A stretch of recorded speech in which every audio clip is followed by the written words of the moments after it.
नमस्ते। चलिए आज एक ऐसी दिलचस्प कहानी में चलते हैं जो शाही महलों से शुरू होती है और आज की मेडिकल दुनिया की सबसे बड़ी चुनौतियों तक पहुंचती है। ये कहानी है हीमोफीलिया की, एक ऐसी बीमारी जिसने न सिर्फ इतिहास का रुख मोड़ा बल्कि आज भी दुनिया भर में लाखों लोगों की जिंदगी पर असर डाल रही है। ये सवाल सुनने में शायद थोड़ा अजीब लगे, है ना? मतलब महारानी विक्टोरिया, रूस की क्रांति और खून से जुड़ी एक रेयर बीमारी, आखिर इन तीनों में क्या कनेक्शन हो सकता है? इसका जवाब हमें इतिहास के उन पन्नों पर ले जाता है जहां शाही राज और साइंस एक दूसरे से मिले थे। तो ये सब शुरू हुआ 19वीं सदी में महारानी विक्टोरिया से। उन्हें खुद भी नहीं पता था कि वो अपने अंदर हीमोफीलिया का जीन लिए हुए हैं। फिर शाही शादियों के जरिए ये शाही बीमारी पूरे यूरोप के राजघरानों में फैल गई। महारानी के बेटे लियोपोल्ड की एक छोटे से हादसे में मौत, ये इसका पहला दुखद इशारा था। लेकिन इसका सबसे बड़ा असर दिखा रूस में। वहां जार के बेटे अलेक्सी की बीमारी ने रासपुतिन जैसे एक रहस्यमयी आदमी को शाही दरबार तक पहुंचा दिया। और जानते हैं, आखिर में यही चीज रूसी क्रांति की वजहों में से एक बन गई। तो ये तो थी इसकी शाही कहानी, पर इस बीमारी के पीछे का साइंस क्या है? आखिर हीमोफीलिया होता क्या है और ये हमारे शरीर पर असर कैसे डालता है? चलिए इसे समझते हैं। देखिए, आमतौर पर जब हमें कोई चोट लगती है तो हमारे खून में मौजूद कुछ खास प्रोटीन, जिन्हें क्लॉटिंग फैक्टर्स कहते हैं, वो एक तरह से सिपाहियों का काम करते हैं। वो फौरन काम पर लग जाते हैं और खून का थक्का बनाकर उसे बहने से रोक देते हैं। लेकिन हीमोफीलिया में इन्हीं सिपाहियों की कमी होती है और इसका सीधा मतलब यह है कि खून आसानी से नहीं रुकता। और हाँ, एक और दिलचस्प बात, हीमोफीलिया सिर्फ एक तरह का नहीं होता। हीमोफीलिया ए सबसे कॉमन है। करीब 80 से 85% मामले इसी के होते हैं। इसमें 8वें सिपाही यानी क्लॉटिंग फैक्टर IV की कमी होती है। वहीं हीमोफीलिया बी थोड़ा रेयर है और इसमें फैक्टर IX की कमी होती है। इसे क्रिसमस डिजीज भी कहते हैं। नहीं, क्रिसमस त्योहार की वजह से नहीं, बल्कि स्टीफन क्रिसमस नाम के पहले मरीज के नाम पर, जिसमें 1952 में इसकी पहचान हुई थी। तो सवाल ये उठता है कि ये कमी होती ही क्यों है? इसका राज हमारे जीन्स में छिपा है। हीमोफीलिया एक एक्स लिंक्ड डिसऑर्डर है। इसका मतलब इसके लिए जिम्मेदार जीन हमारे एक्स क्रोमोसोम पर होता है। इसे थोड़ा और आसानी से समझते हैं। देखिए, पुरुषों में एक एक्स और एक वाई क्रोमोसोम होता है और महिलाओं में 2 एक्स क्रोमोसोम होते हैं। अब अगर पिता को हीमोफीलिया है तो उनकी सभी बेटियों में ये जीन जाएगा और वो कैरियर बन जाएंगी, लेकिन उनके बेटों को ये बीमारी नहीं होगी। दूसरी तरफ, अगर माँ इस जीन की कैरियर हैं तो उनके बेटे को हीमोफीलिया होने का 50% चांस होता है और बेटी के भी कैरियर बनने का 50% चांस। और बस यही वजह है कि ये बीमारी ज्यादातर पुरुषों में ही दिखती है। लेकिन रुकिए, कहानी में एक और ट्विस्ट है। हर 3 में से लगभग 1 मामले में हीमोफीलिया विरासत में नहीं मिलता। ये जीन में अचानक आए किसी बदलाव यानी स्पॉन्टेनियस म्यूटेशन की वजह से होता है। इसका मतलब ये उन परिवारों में भी हो सकता है जिनका इस बीमारी से पहले कोई लेना देना न रहा हो। ठीक वैसे ही जैसे शायद महारानी विक्टोरिया के केस में हुआ था। तो ठीक है, साइंस तो हमने समझ लिया, पर इस बीमारी के साथ जीना असल में कैसा होता है, इसे लेकर ना बहुत सारी गलतफहमियां हैं। तो चलिए कुछ मिथकों को तोड़ते हैं और हकीकत को जानते हैं।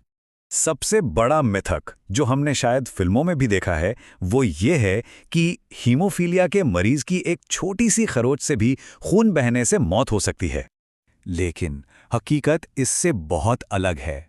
छोटी मोटी बाहरी खरोंचें उतनी बड़ी प्रॉब्लम नहीं है। असली खतरा है अंदरूनी ब्लीडिंग, जो दिखाई नहीं देती, खासतौर पे जोड़ों और मसल्स में। ये बहुत दर्दनाक हो सकती है और लंबे समय में जोड़ों को हमेशा के लिए खराब कर सकती है, जिससे चलना फिरना तक मुश्किल हो जाता है। तो फिर इसके आम लक्षण क्या होते हैं? जैसे कि शरीर पर बहुत आसानी से और ज्यादा नीले निशान पड़ जाना, बार बार नाक से खून बहना जिसे रोकना मुश्किल हो, और हाँ, जोड़ों में दर्द और सूजन, जो अंदरूनी ब्लीडिंग का एक बड़ा संकेत हो सकता है। और कुछ खास संकेतों पर भी ध्यान देना बहुत जरूरी है, जैसे छोटे बच्चों में मामूली सी टक्कर के बाद भी सिर पर सूजन आ जाना या गांठें पड़ना, ये एक वार्निंग साइन हो सकता है। और हाँ, वो महिलाएं जो इस जीन की कैरियर होती हैं, उन्हें भी हैवी और पेनफुल पीरियड्स जैसी दिक्कतें हो सकती हैं, जिससे अक्सर लोग नज़रअंदाज कर देते हैं। लेकिन अच्छी बात यह है कि आज के दौर में सही जानकारी और इलाज के साथ हीमोफीलिया को मैनेज किया जा सकता है। तो चलिए देखते हैं कि इसका मैनेजमेंट होता कैसे है। देखिए, इसका कोई पक्का इलाज तो अभी नहीं है, लेकिन इसे मैनेज करने का सबसे असरदार तरीका है फैक्टर रिप्लेसमेंट थेरेपी। इसमें बहुत सिंपल है। जिस क्लॉटिंग फैक्टर यानी जिस प्रोटीन सिपाही की शरीर में कमी है, उसे इंजेक्शन के जरिए सीधे खून में दे दिया जाता है और इससे ब्लीडिंग को रोकने में या होने से पहले ही रोकने में मदद मिलती है। तो अगर कभी कोई बाहरी चोट लग जाए तो फर्स्ट एड के लिए कुछ जरूरी कदम उठाने होते हैं। पहला, घाव पर साफ कपड़े से दबाव डालें। दूसरा, अगर खून ज्यादा बह रहा हो तो पहली पट्टी को हटाए बिना उसके ऊपर और पट्टी लगाएं। तीसरा, चोट वाले हिस्से को थोड़ा ऊपर उठाएं। लेकिन सबसे जरूरी है फौरन डॉक्टर से बात करना ताकि फैक्टर थेरेपी दी जा सके। और बात जब अंदरूनी ब्लीडिंग की हो तो घर पर देखभाल के लिए एक POLIC प्रोटोकॉल बहुत काम आता है। P यानी प्रोटेक्शन, OL यानी ऑप्टिमल लोडिंग, I से आइस, C से कंप्रेशन और E से एलिवेशन। ये घर पर सूजन और दर्द को काबू में रखने का एक बहुत असरदार तरीका है। तो ठीक है, हमने इतिहास समझ लिया, साइंस भी जान लिया और इलाज के बारे में भी बात कर ली, लेकिन एक कहानी अभी बाकी है। और वो कहानी है इलाज तक पहुंच की, एक ऐसी हकीकत जो दुनिया के अलग अलग कोनों में बहुत बहुत अलग है। हीमोफीलिया को एक रेयर बीमारी माना जाता है। आंकड़ों के हिसाब से हर 5000 में से लगभग एक लड़के को ये होती है। लेकिन जब हम इन आंकड़ों को भारत जैसे बड़े देश के स्केल पर देखते हैं तो ये संख्या बहुत बड़ी हो जाती है। अकेले भारत में ही इसके 1,40,000 से ज्यादा मामले हैं और ये आंकड़ा भारत को दुनिया में दूसरा सबसे ज्यादा हीमोफीलिया मरीजों वाला देश बनाता है। और यहीं से असली चुनौती शुरू होती है।